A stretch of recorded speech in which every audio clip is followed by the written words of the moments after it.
Sir हम मेहनत तो बहुत करते हैं लेकिन मार्क्स नहीं आते हैं।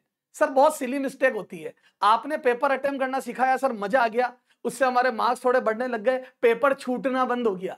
सर जो आपने पेपर अटेम्प्ट करना सिखाया लास्ट वीडियो में, उससे पेपर छूटना तो बंद हो गया, लेकिन सर सिली मिस्टेक को इंप्रूव कैसे करें? आपने बता तो दिया कि सिली मिस्टेक रिड्यूस कैसे होगी, लेकिन जो हो रही है उस पर ध्यान देके इंप्रूव कैसे करें? तो अपन देखते हैं बेटा सिली मिस्टेक के टाइप कौन कौन से। तो आज बताता हूं मैं मार्क्स कैसे इंप्रूव करें विथ एमए लॉजिक पार्ट 1। तो पार्ट 1 में देखेंगे बेटा, तो सिली मिस्टेक पे ध्यान दो।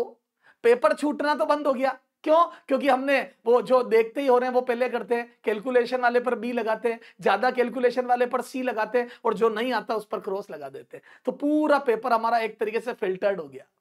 अब सिली मिस्टेक इंप्रूव करेंगे, एक तो पेपर छूटना बंद, अब सिली मिस्टेक इंप्रूव करोगे तो मार्क्स इंप्रूव होंगे। तो सिली मिस्टेक कैसे इंप्रूव करें? तो रीड, उसका पार्ट 1 है, read all 4 option carefully. Read all 4 option carefully, चारों ऑप्शन पढ़े।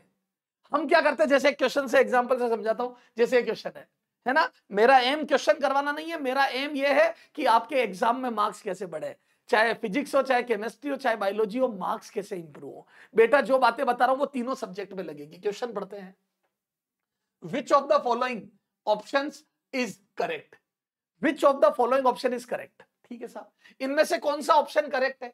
ठीक है, अब हम एग्जाम में जल्दी में होते हैं, बहुत फास्ट, क्योंकि टाइम की कमी होती है। ठीक है, हमने पढ़ा m1 l1 t-2, तो हमें पता ही है फोर्स का dimensional formula is dimensional formula of force. बिल्कुल राइट है, बिल्कुल सही है।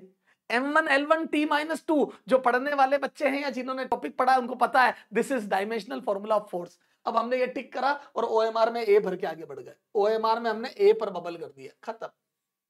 ए बी सी डी, ए पर कर दिया बबल,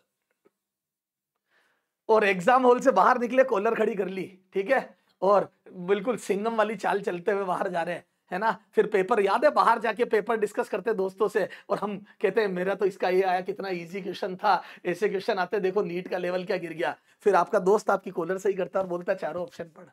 फिर हम चौथा ऑप्शन देखते हैं, बोथ ए एंड सी, हमारे पैरों के नीचे से जमीन सरकने लगती है। फिर हम सी पर ध्यान देते हैं। तो बेटा इससे बढ़िया चारों ऑप्शन पढ़ने की आदत पहले ही डाल लेता, एमए लॉजिक पहले ही लगा लेता, एमए सर की बातें पहले ही सुन लेता। तो देखो आपने ये टिक कर दिया, जल्दीबाजी मत करो, अब आगे पढ़ो। चारों ऑप्शन, आज से कसम खा लो, हम काली माँ की, ए बेटा मम्मी को काली नहीं बोलो, काली माँ की कसम खाते हैं कि चारों ऑप्शन बहुत ध्यान से पढ़ेंगे। ठीक है, कमेंट करो, आपने आज तक जो पेपर दिए कमेंट सेक्शन में कमेंट करो कि ऐसी मिस्टेक हुई है। बेटा देख, अगर गलती मानेगा तो इंप्रूव करेगा। कमेंट सेक्शन में कमेंट कर, यस सर हमने ऐसी मिस्टेक खूब करी, पहला टिक कर दिया, और फोर्थ ऑप्शन में लिखा होता है both A and C correct, both A and B correct, all are correct. ऐसा सबसे ज्यादा बायोलॉजी में होता है। बायोलॉजी में उनके पास पूछने के लिए ज्यादा चीजें होती नहीं है, कॉन्सेप्ट होते नहीं है, तो वो क्या करते हैं आपसे, कैलकुलेशन नहीं होती, सॉरी कैलकुलेशन होती नहीं है, तो वो आपको ऑप्शनों में उलझाते हैं। फोर्थ ऑप्शन में ज्यादातर both A and B correct, and C correct, all are correct होता है। तो ये देखो m1 l1 t-2 इज डायमेंशनल फॉर्मूला ऑफ प्रेशर, गलत, क्योंकि फोर्स का होता है वो, तो प्रेशर का गलत। तो तुम्हारा और कॉन्फिडेंस बढ़ जाता है कि ए राइट है। अब कई बच्चे दो ऑप्शन पढ़ के ए टिक कर देते हैं, नहीं बेटा चारों पढ़। देखो यहां लिखा बोथ ए एंड सी, तो सी को भी पढ़।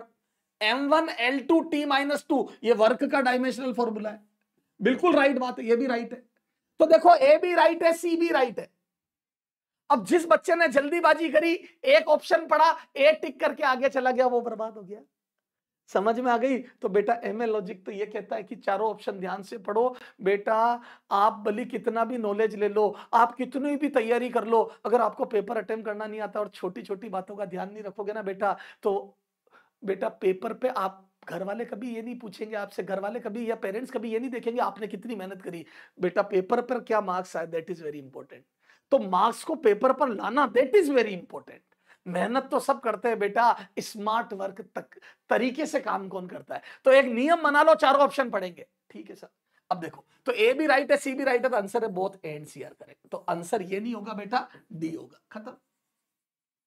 आनंद आया कि नहीं आया ये बता दे।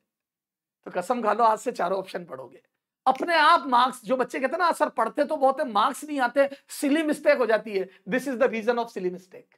तो ये पार्ट 1 में मैंने बताया, आप चारों ऑप्शन ध्यान से पढ़ोगे, ठीक है, पार्ट 2 में अपन देखेंगे, क्वेश्चन भी ध्यान से पढ़ेंगे। तो आपका बहुत बहुत धन्यवाद। मैं उम्मीद करता हूं ये चीज आपके बहुत काम आएगी। पिछले वीडियो में मैंने पेपर अटेम्प्ट करना सिखाया, इसमें मैंने उसमें जो सिली मिस्टेक वाला पोर्शन है उसको रेक्टिफाई करना सिखाया। इसका पार्ट 2 आएगा जिसमें मैं आपको बताऊंगा कि क्वेश्चन भी ध्यान से पढ़ते हैं। Bye bye, love you all. इसी तरह से पढ़ते रहो, आपके नाम के आगे डॉक्टर बनाने के बाद ही केजीएस दम लेगा। Bye bye.